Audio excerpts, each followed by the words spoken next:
कि छोड़ी गवन हरी में हरिया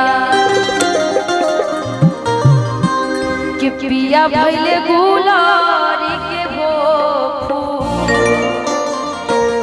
कि छोड़ी गवन हरी में हरिया कि गवन सवतिया मरले बमतिया कि है अपनी गुजरिया के गइल तू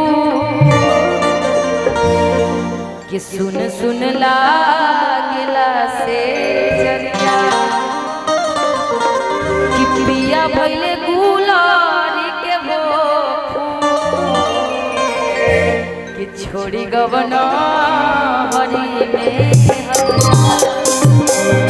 और दिया कहत दिया कि छोड़ी गवन हरी में हरिया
अपने पति से क्या कहोगे? ए राजा हम के बनारस घुमाइयो, ए राजा हम के बनारस घुमाइयो, ए राजा हम के बनारस घुमाइयो, ए राजा हम के बनारस घुमाइयो। चल के बोतलिया के पनामा पियाइयो, चल के बोतलिया के पनामा पियाइयो। अच्छा एक बार इधर वाले आप लोग आइए तो। ए राजा हम इनके साथ जाएंगे बनारस घूमने? कौन कौन जाएगा? सब जाएंगे। भाई गाड़ी किसके पास है? ट्रेन से? मेरे गाड़ी से? तो मेरे गाड़ी में तो कितना लोग आएगा भाई? अच्छा बस दो ही आदमी। अब बाकी लोग कैसे जाएंगे? साइकिल से? रेलगाड़ी से? हाँ समस्तीपुर स्टेशन भी नजदीकी है तो सब चलेंगे, ठीक ना? हम भी चलेंगे आपके साथ में। ए राजा हम के बनारस, ए राजा हम के बनारस घुमाइलो, ए राजा हम के बनारस घुमाइलो। चल के बोतलिया के पनामा पियाइयो, चल के बोतलिया के पनामा पियाइयो।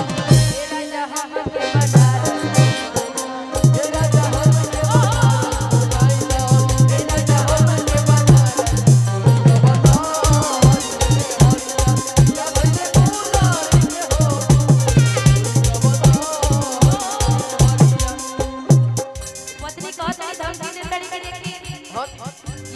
बाहर से फिर ना आए समस्तीपुर आखिरी बार नहीं हमर बार हो गए कैसे कहते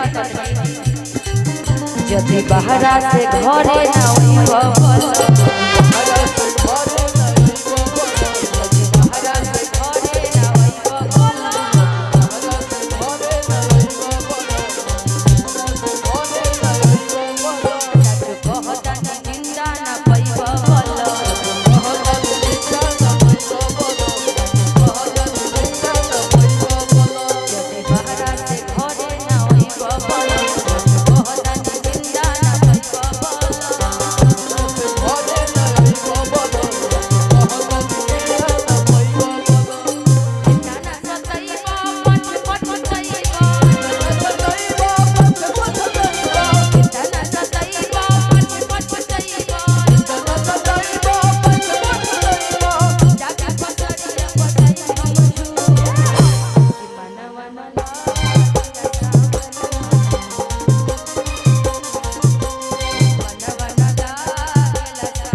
मंच पर का तो पानी की बोतल भेजवा दे। आ जाओ, जो मंच पर आएगा कल यूट्यूब पे छाएगा। आ जाओ कोई भी। डांस आता है तुमको? आओ छोटू, तुम ही आ जाओ। तुम छोटू बुलाने के चक्कर में मेरा छोटू ना आ जाए। बोले इसको छोटू बुलाने के चक्कर में मेरे छोटू ना आ जाए। सबको छोटू ही बुलाना पड़ता है। कोई नहीं है भाई यहाँ पे डांस करने वाला। काहे हो हतना लइका मारा जा। हे हरि नाम कृष्ण जगन्नाथम प्रेमानंद। ये क्या हुआ? का भइल हो? अच्छा छत पर भी है लोग। देखिए जा ओकरा के फेंक मत दिया लोग ऊपर से। अरे गिराओ देना मत भाई, ऐसा लाना कि भाई उसका हाथ पर बचा रहे, टूट ना जाए। अरे आओ मर्दे काले वायरल हो जीबो, कैमरा में आ जीबो। कोई नहीं है भाई, जाए तो हम ही आ जाए क्या दे आ जाए। तू तो ऐसे ही वायरल बड़ा।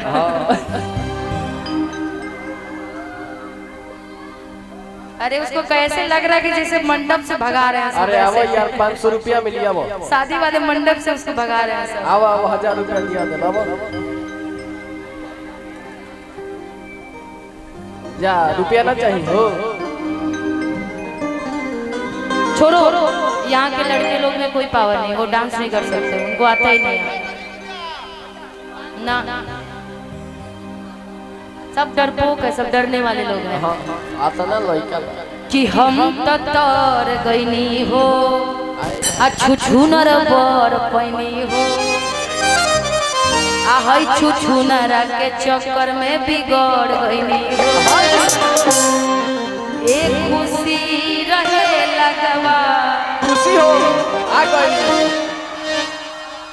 देख बाबू, बाप रे इनको आने की इतनी खुशी आप लोगों को भाई। बाबू चप्पल खोल दो, चप्पल खोल दो बाबू। इतना क्या है भाई, इतनी खुशी आप लोग के अंदर। उतना दूर चोरी ना हुई मत। इतनी खुशी इन सब के अंदर है भाई तुम्हारे आने से। क्या नाम है आपका? शुभम कुमार। ये सब जानते हैं आपको? ऐसा क्या काम करते हैं कि आपको बुलाने के लिए इतना परेशान थे? कुछ तक काला हो तो। अच्छा डांस करते हैं पीसी। तो डांस करवा दिया जाए। हाँ एगो गमछी ले लो बाबू, गमछी। अच्छा कितना चिल्ला सकते हैं आप लोग इनके लिए? एक बार चिल्ला के बताइए तो। वाह बाबू, आई हो दादा, ये देख के लगा था कि तू चुनाव चाहिए लड़बा ना भाई। ये सब तू ऐसे ही जीत जीबो भाई। जीत कंफर्म बा 100%। हां जीत फाइनल भाई। देखो गमछी मंगवाई कैसे ही नाच लेगा। हां तनी ना पगड़ी बांधी ताऊ थोड़ा थोड़ा पीछे होइएगा। कोई के पास गमछी बाजी? हां दे दे ले लो भाई।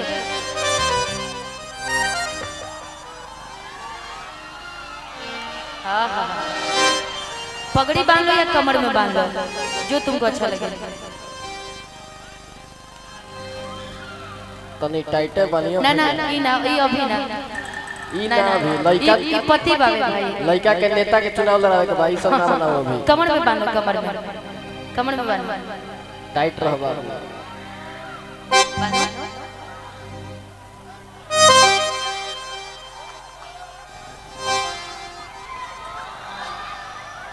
देखना ये एक तो ऐसे ही एक बीता का पेट है तुम्हारा, ज्यादा जोर से दाब लोगे तो पता चला क्या। हां ढेर भीतर चल हो गया।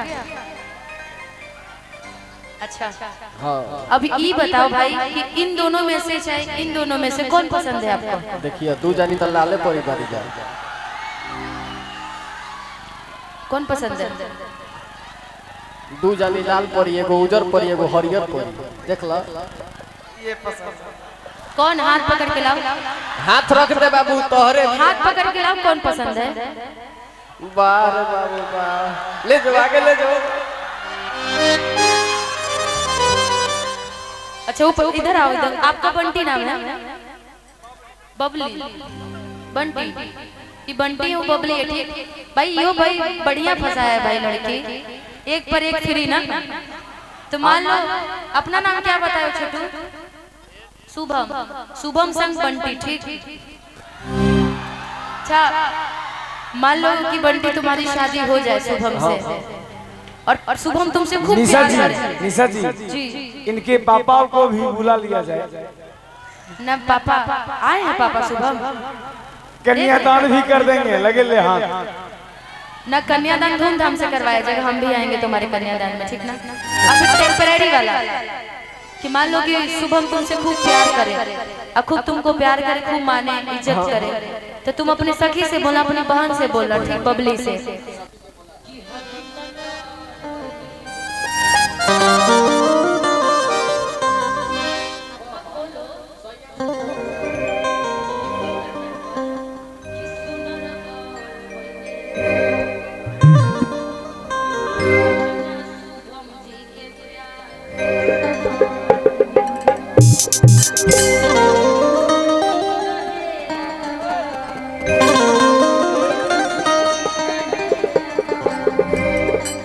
भैया थोड़ा सा ध्यान दीजिए उधर,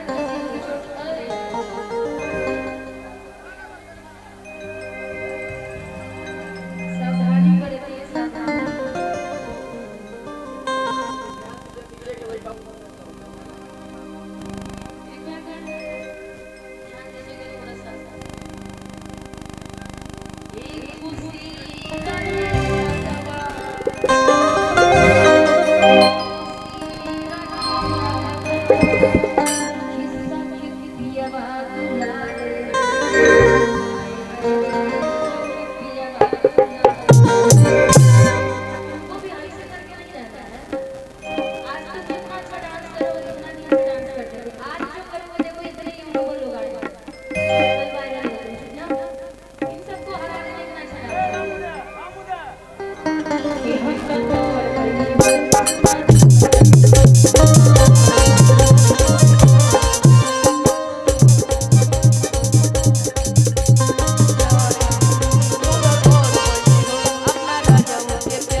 पता ही नहीं चल रही कि बीवी कौन है, पति कौन है।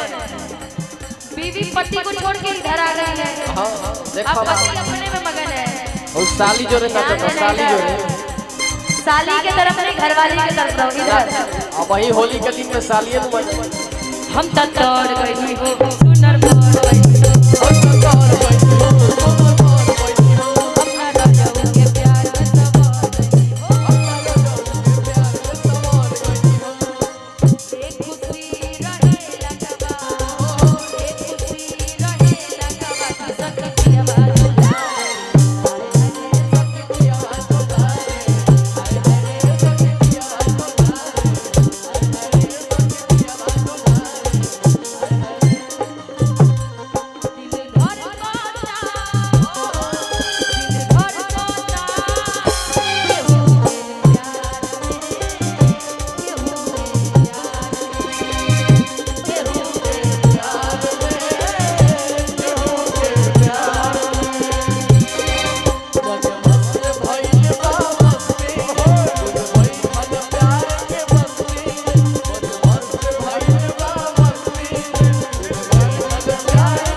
ऐसन पति मिले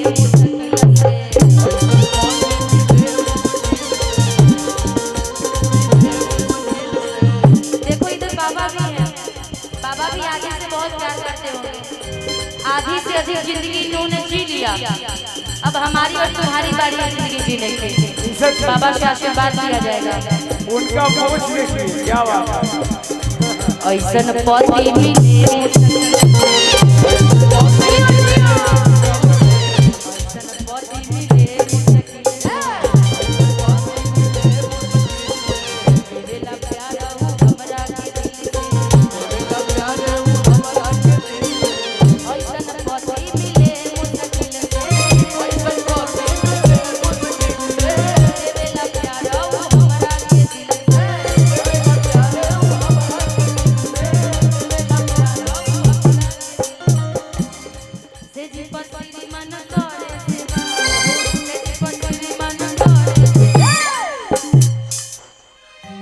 जैसे ही कूदी वैसे तुम भी कूदो तो एक बार देखो कैसे कूदेगी।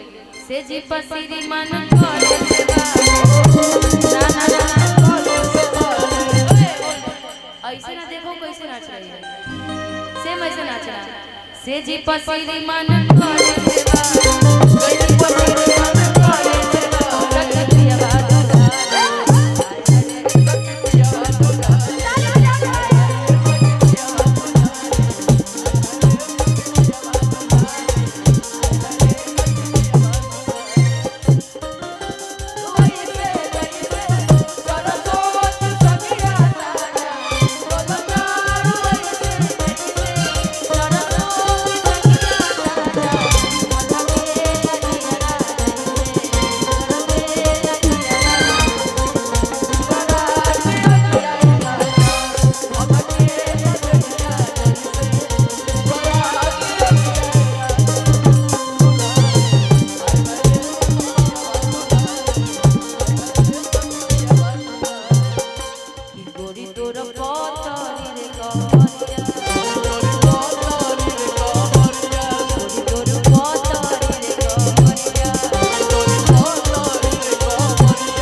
अब मान लो कि तू बंटी से नहीं प्यार कर रहा, बबली से नहीं प्यार कर रहा। हाँ आप इनसे प्यार करते हैं, इनसे नहीं करते प्यार? बोल दो कि हाँ करते हैं। कैसे करते जरा ये भी बता दो इनसे। कितना दिन से ये गोलैकी कितना दिन से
इधर आओ शुभम, एक बार शुभम के लिए ताली बजा दीजिए आप लोग। वाकई बहुत अच्छा डांस करते हैं, लेकिन थोड़ा थोड़ा शर्मा रहा है ये, थोड़ा पता नहीं क्या है, खुल करके। हाँ वो लास्ट में बजा लेना। अच्छा रिकॉर्डिंग पे डांस करता है ये, तो लास्ट में कर लेंगे तो देख लेंगे इसको भी कि कैसा डांस कर लेता है। बाबू बंटी बबली रहेंगी आपके साथ में हमेशा। लेकिन मान लो कि तुमको बंटी को प्रपोज करना हुआ तो तुम कैसे करोगे? फूल लेकर प्रपोज करेंगे। फूल है क्या भाई? फूल है मंदिर में, देखो तो कोई फूल है सुबह का चढ़ा हुआ, वो है सूखा हुआ फूल। अच्छा वो तो है, ला लो बात ले लाना, बात एक मुट्ठी धूल ले लो, झोंक झोंक अच्छी बात है, फरवरी महीना प्यार का महीना होता है और आज फरवरी का आखिरी दिन है, तो लो भाई फूल भी तुम्हारे लिए आ गया है। वैलेंटाइन अब उनको बुला लो अपने तरफ, लेकर के आओ। बीच में को साली तो तुम इधर हो जाओ भाई। हाँ अब प्रपोज करो अपनी।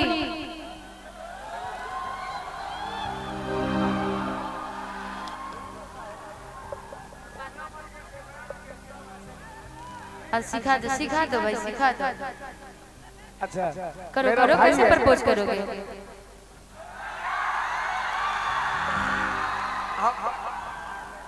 I love you.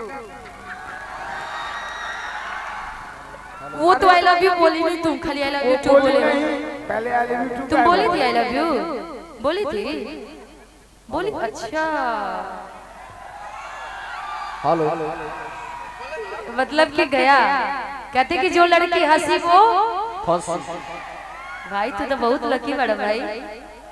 लेकिन मान लो कि पहला पहला प्यार होगा तो और तू अपना ही गर्लफ्रेंड से के बात कब का कब बताई कि कहियो न कहियो हमरा कि नजरी के बार से शिकार हो खबू। अपनी साली से ही बोल दो, इधर ही बोल दो कि कहियो न कहियो हमरा कि नजरी के बार से शिकार